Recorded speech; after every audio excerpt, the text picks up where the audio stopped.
अगर आपने इस ड्रामा के पिछले पार्ट नहीं देखे तो पहले आप उन्हें देख लें। अगर आपको ड्रामा की एक्सप्लेनेशन अच्छी लगे तो वीडियो को लाइक कर दीजिए और मेरे चैनल को सब्सक्राइब कर दीजिए, जिससे आपको ऐसी ही इंटरेस्टिंग वीडियोस के नोटिफिकेशन मिलते रहें। ड्रामा में 4 साल का टाइम जंप होता है।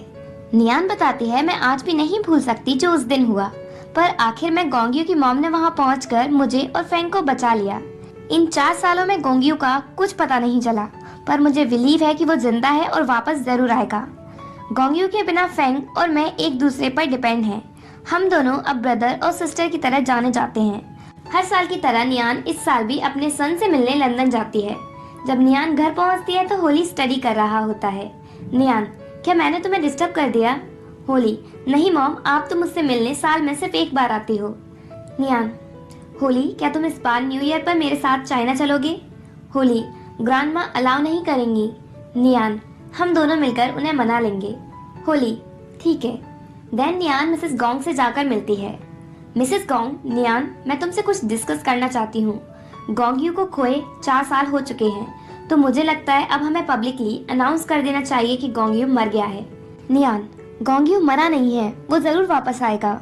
मिसेस गोंग, मुझे पता है तुम ये बात एक्सेप्ट नहीं कर सकती, पर सिचुएशन को देखकर हमें ऐसा करना होगा। नियान, ठीक है, आपको जैसा सही लगे, पर मुझे बिलीव है कि गोंग्यू जरूर वापस आएगा। फिर नियान पूछती है, क्या मैं होली को अपने साथ चाइना ले जा सकती हूँ? मिसेस गोंग, नहीं, वो अभी बहुत छोटा है और तुम्हें तो पता है ना वर्ल्ड कितना डेंजरस है। नियान, पर मुझे लगता है कि होली को बाहर जाना चाहिए, वर्ल्ड एक्सप्लोर करना चाहिए। Mrs gong, Holi gong family का हेयर है, मैं उसे खतरे में नहीं डाल सकती। तभी फैंग के साथ वहाँ होली आता है और कहता है, ग्रैंडमा, मैं मॉम के साथ चाइना जाना चाहता हूँ, अब मैं बड़ा भी हो गया हूँ। होली के इंसिस्ट करने पर मिसेस गोंग मान जाती हैं। फाइनली नियान होली को अपने साथ चाइना लेकर आती है। इन 4 सालों में नियान ने अपनी एक आर्ट गैलरी ओपन कर ली। उसकी ड्राइंग के कई लोग फैन बन गए थे। उन्हीं फैन में से एक हैं मिस्टर वाई, जिनके बारे में नियान को कुछ नहीं पता। वो खुद भी कभी पेंटिंग लेने नहीं आते, बल्कि अपनी सेक्रेटरी यूई को भेजते हैं।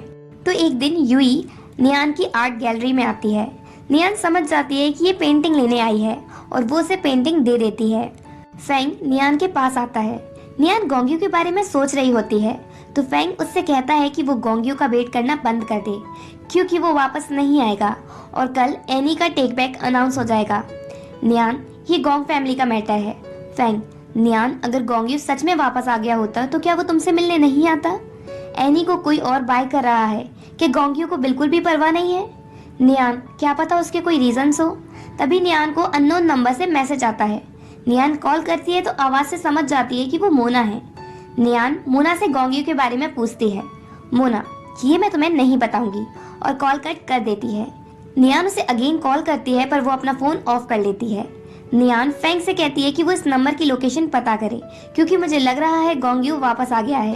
फैंग, नियान, मैंने 4 साल पहले मोना को फॉलो किया था और मुझे पता चला था कि उसे गोंग्यू के बारे में कुछ नहीं पता, और अगर गोंग्यू सच में वापस आ गया है तो कल वो हमारे सामने आ जाएगा।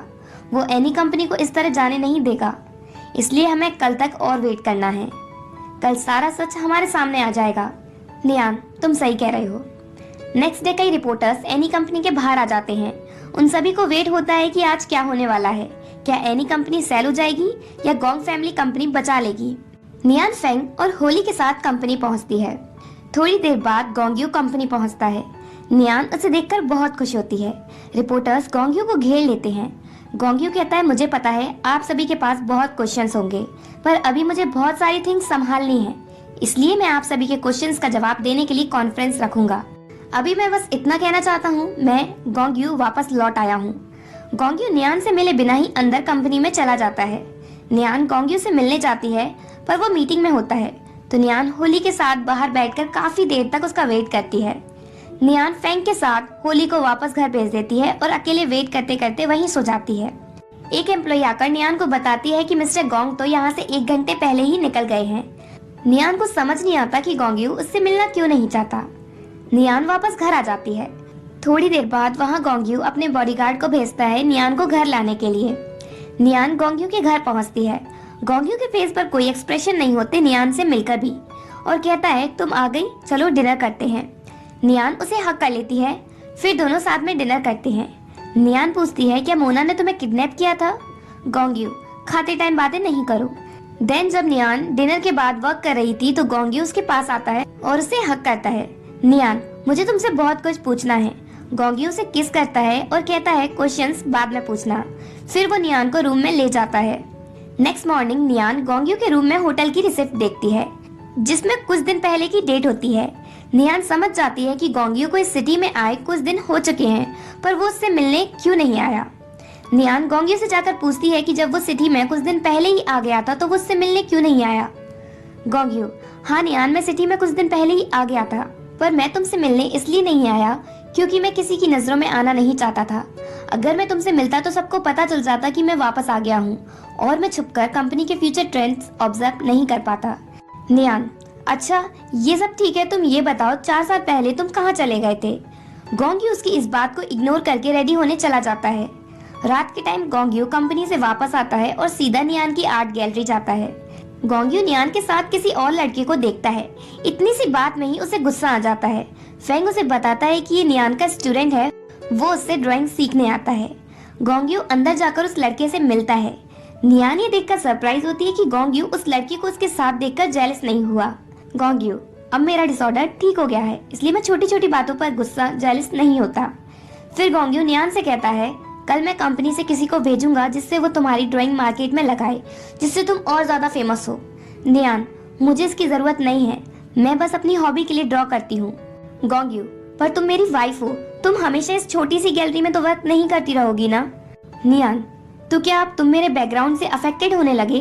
गोंग्यू, नहीं, मेरे लिए तुम अभी भी वही हो पर मुझे पब्लिक की नजरों से भी तो देखना पड़ेगा, वो तुम्हारे बैकग्राउंड के बारे में क्या सोचेंगे। तुम बस मेरे प्लान्स को फॉलो करो, मैं सब ठीक कर दूंगा। नियान, ठीक है। अगले दिन गोंग्यू प्रेस कॉन्फ्रेंस रखता है।